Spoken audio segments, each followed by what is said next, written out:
My channel Pakistani reaction. मैं मोहम्मद तैयब और मेरे साथ मोहम्मद ताहिर, मोहम्मद आमिर और मूसा भाई। तो गाइज आज जो है ना आपके अपने यूट्यूब चैनल पर आपका बहुत बहुत स्वागत, बहुत बहुत वेलकम। और हम आपकी जो मोहब्बत है वो बहुत ज़्यादा हमें मिल रही है, जिसमें हमारे बहुत से भाई हमें कमेंट करके जो है ना हमें अपनी मोहब्बत का इजहार दिखा रहे हैं, जिसमें जो है ना रामवीर सिंह और इसके अलावा जो है ना मिथुन कुमार रॉय और भी हमारे बहुत से जो है ना भाई हमें कमेंट करके अपनी अपनी मोहब्बत का इजहार दिखा रहे हैं। और हमें एक भाई ने कमेंट किया था कि आप जो है ना हमारे जो है ना इंडिया में आए और हम जो है ना आपको वहाँ पे घुमाएंगे और हमें आपको बहुत सा प्यार देंगे। तो गाइस दिल तो हमारा बहुत करता है कि हम जो है ना इंडिया में आए, वहाँ के सिटीज़ को देखें, वहाँ पे घूमें फिरें और ताज जो है महल देखें और इसके अलावा मुंबई की सैर करें, हैदराबाद को देखें। लेकिन गाइस जो बीच में बाढ़ है ना, तो सारे मसले इसके, तो क्या कर सकते हैं। तो कभी ना कभी तो इंशाल्लाह आएंगे वहाँ पर, आपसे मुलाकात भी होगी हमारी अगर नसीब में हुआ तो बाकी गाइस आज की वीडियो बड़ी खास वीडियो, बड़ी इंटरेस्टिंग वीडियो। और इस वीडियो का टाइटल है जी why Maharashtra is so powerful. तो गाइस इस वीडियो को हम देखने वाले हैं और वीडियो बड़ी इंटरेस्टिंग वीडियो है, क्योंकि महाराष्ट्र जो है ना भाई वो कमाल का है। तो आज जो है ना हम जो है ना ये वीडियो महाराष्ट्र की लेकर आए और इसके बारे में हम कुछ डिटेल से भी जानने वाले हैं, इसकी जीडीपी के हवाले से, इसके बारे में कुछ जो भी हमें जो इस वीडियो में मिलेगा हम उसको देखेंगे भी, उस पर बात भी करेंगे। तो आपने हमारे साथ लास्ट तक लाजमी रहना है। वीडियो पसंद आए तो इस वीडियो को लाइक करें, शेयर करें और हमारे इस चैनल को आपने सब्सक्राइब जरूर करना है। तो आइए गाइस ये वीडियो देखते हैं। क्या महाराष्ट्र को कोई भी राज्य बीट नहीं कर सकता? महाराष्ट्र देश का सबसे अमीर राज्य है जीडीपी के टर्म में, लेकिन अगर पॉपुलेशन की बात करें तो महाराष्ट्र का नंबर 3rd पे आता है, उत्तर प्रदेश और बिहार के बाद। यूपी बिहार जैसे राज्यों के पास इतनी आबादी होने के बाद भी ये राज्य महाराष्ट्र से आज बहुत पीछे छूट चुके हैं। कुछ साल पहले ये बातें कही जा रही थी कि उत्तर प्रदेश आने वाले 5 या 10 सालों के अंदर महाराष्ट्र को बीट करके देश का सबसे अमीर राज्य बन जाएगा। लेकिन मैं आपको कुछ ऐसे फैक्ट बताने जा रहा हूँ जिसको जान के आप समझ जाएंगे कि महाराष्ट्र क्यों देश का सबसे पावरफुल राज्य है और इसको बीट कर पाना जीडीपी की रेस में क्यों आसान नहीं है। और जो हमारे सभी टॉप राज्यों का सपना है $1 ट्रिलियन इकोनॉमी बनने का, उस रेस में महाराष्ट्र बाकी राज्यों से बहुत आगे नजर आता है। तो चलिए महाराष्ट्र के पावर को डिटेल में समझते हैं और क्या यूपी बराबरी कर पाएगा महाराष्ट्र की, वो भी जानेंगे। ये लिस्ट है फॉरेन डायरेक्ट इन्वेस्टमेंट की, किन राज्यों में कितना ज्यादा एफडीआई आया है 2024 के पहले क्वार्टर में। इस लिस्ट में नंबर 1 पर नजर आएगा महाराष्ट्र 70,700 करोड़ रुपए के इन्वेस्टमेंट के साथ। इवन ये इतना ज्यादा है कि अगर आप 2nd पोजीशन से 4th पोजीशन वाले राज्यों को एक साथ कंबाइन कर दे फिर भी ये महाराष्ट्र से कम ही होगा।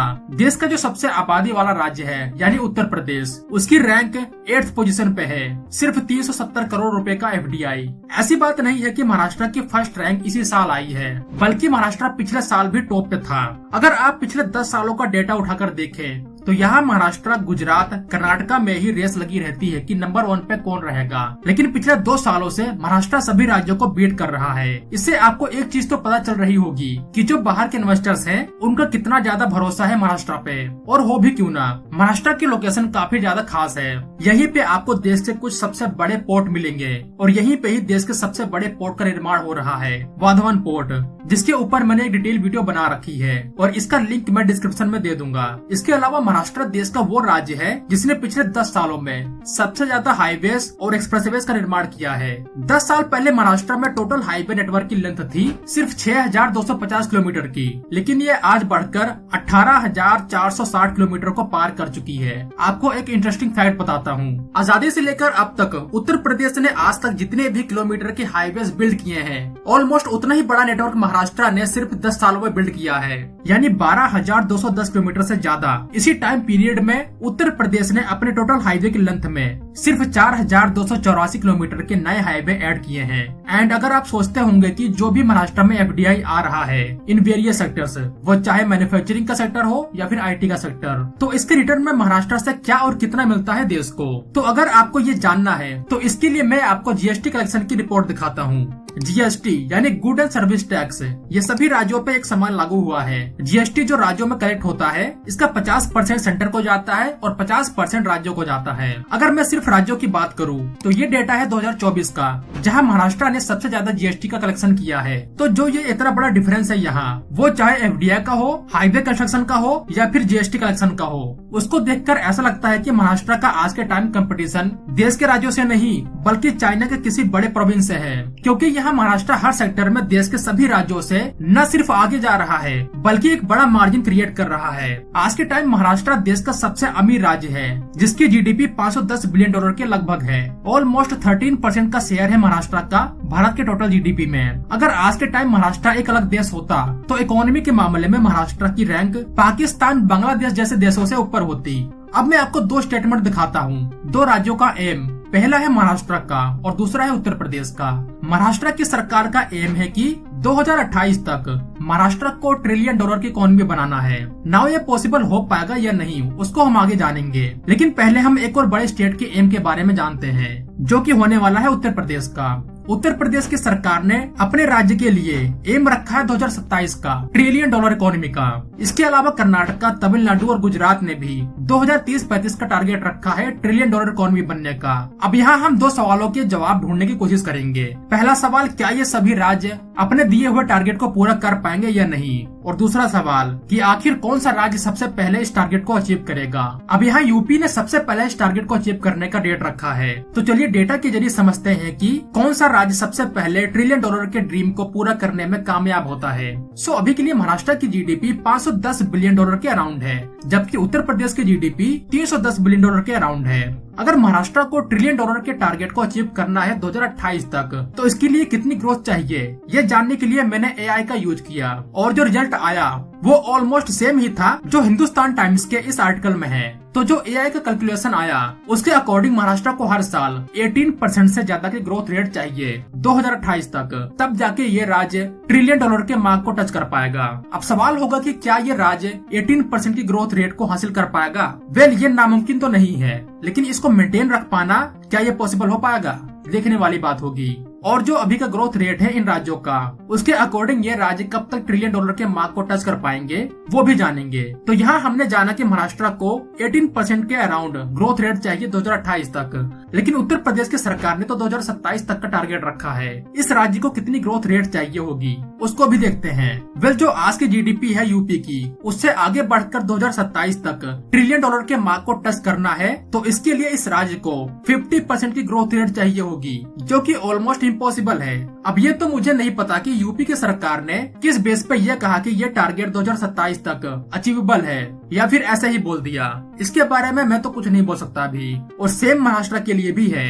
अब हम आज की ग्रोथ रेट देखते हैं और उसके बेस पे ये तय करते हैं कि ये कब तक $1 ट्रिलियन के इकोनॉमी के मार्क को टच करते हैं। सो अभी के टाइम अगर महाराष्ट्र की ग्रोथ रेट देखें तो ये 7.6 के अराउंड है। अभी ग्रोथ रेट तो कुछ खास नहीं है और आगे बढ़ भी सकती है और घट भी सकती है, लेकिन बढ़ने के चांस ज्यादा है।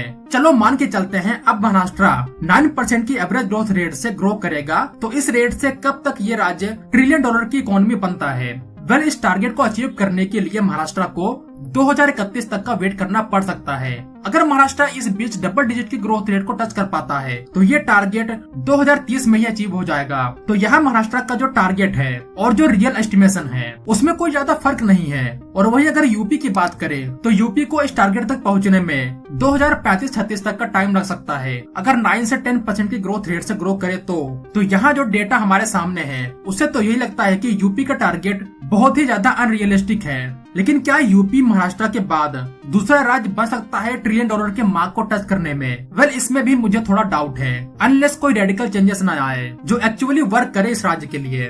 अभी के टाइम महाराष्ट्र के बाद तमिलनाडु लीड कर रहा है इकोनॉमी में, फिर कर्नाटक और गुजरात के बाद यूपी का नंबर आता है। और ये एस्टिमेशन है 2024-25 का, यानी अगले साल का। जो ग्रोथ रेट का प्रोजेक्शन है उसके अकॉर्डिंग कुछ इस तरह से ये राज्य नजर आएंगे अगले साल। तो अभी यूपी बहुत पीछे नजर आता है, क्योंकि यूपी ग्रोथ के मामले में इस टाइम वेस्ट बंगाल और राजस्थान से भी पीछे नजर आता है। अगर मैं सच कहूँ तो मुझे सच में यूपी के लिए बुरा लगता है। यूपी को एटलीस्ट टॉप 3 में तो होना ही चाहिए था। वेल, अब देखते हैं कि आगे की क्या पॉलिसी रहने वाली है। लेकिन इस वीडियो से आपको ये तो पता चल गया होगा कि महाराष्ट्र को बीट कर पाना अभी किसी के लिए मुमकिन नहीं है। तो होप कि आपको ये वीडियो अच्छी लगी हो। तो मिलते हैं एक नई वीडियो के साथ, तब तक के लिए जय हिंद दोस्तों।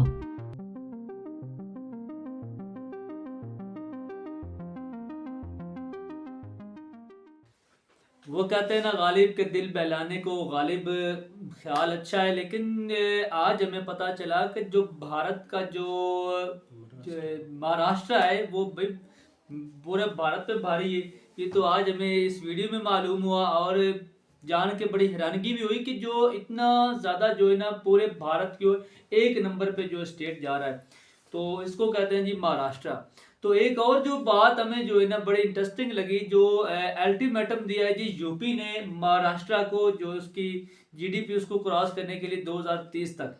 तो आप ये अंदाजा लगाएं कि आज महाराष्ट्र की जो जीडीपी वो अगर इस साल में है, तो आने वाले वक्त में 2030 तक या 50 तक आने वाले फ्यूचर में क्या हो, उसका क्या हाल होगा, तो ये आप जान सकते हैं। लेकिन ये बात भी अच्छी कि आप जो है ना आपका आपने जो टारगेट दिया है जी, आपकी कोशिश है कि जो है ना मैं इससे आगे बढ़ूं, तो ये भी बड़ी ज़बरदस्त बात है। तो वैसे भी जो जितने भी स्टेट हैं या जितने भी राज्य हैं भारत के, वो सारे के सारे भाई यही बात होती है ना कि देखिए ना कि एक दूसरे से बढ़ के वो जो है ना कोशिश कर रहे हैं कि मैं उससे आगे निकलूं, मैं अपनी जीडीपी बढ़ाऊं।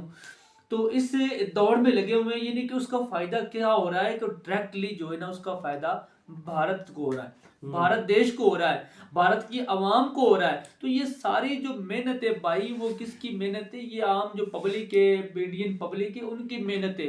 और इनके जो कह रहे हैं ना कि पॉलिटिक्स है, वो तो ठीक है जैसा भी तैसा भी है, लेकिन मेहनत सारे की है, ठीक है ना। सबकी मेहनत से जो इतना कुछ जो है ना वो कर चुके हैं, जीडीपी इतनी बढ़ चुकी है। की बात करें तो महाराष्ट्र और यानी कि सारे तमिलनाडु, वेस्ट बंगाल, यानी कि वो काफी इनका इंडिया का ना यानी कि एक रीढ़ की हड्डी बने हुए हैं।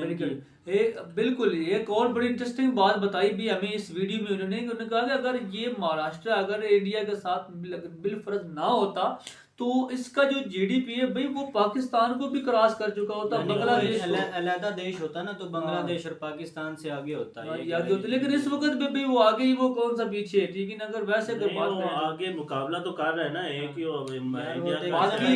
ही मेहनत होती है। एक स्टेट है ना वो, यानी कि एक स्टेट वगैरह उनका जो महाराष्ट्र, वो भाई आप ये देखो कि वो दोनों मुल्कों को बीट कर रहा है, देखिए वो उतनी भाई ये सारी अवाम की मेहनत है, उनकी पब्लिक की जो है इतनी कोशिशें और उनकी जो मेहनत है, जिसकी वजह से जो इतनी तरक्की कर चुके हैं वो। तो बड़ा अच्छा लगा भाई वीडियो देख के, बड़ी इंटरेस्टिंग वीडियो थी, और बड़ा कुछ जो है ना बड़ी जानकारी हमें इसमें वीडियो में मिली जो पहले हमारे पास नहीं थी, और हो सकता है कि आपको भी इसमें काफ़ी कुछ जानकारी हासिल हुई होगी। तो अगर वीडियो आपको पसंद आए तो इस वीडियो को लाइक करें, शेयर करें, और हमारे इस चैनल को आपने सब्सक्राइब जरूर करना।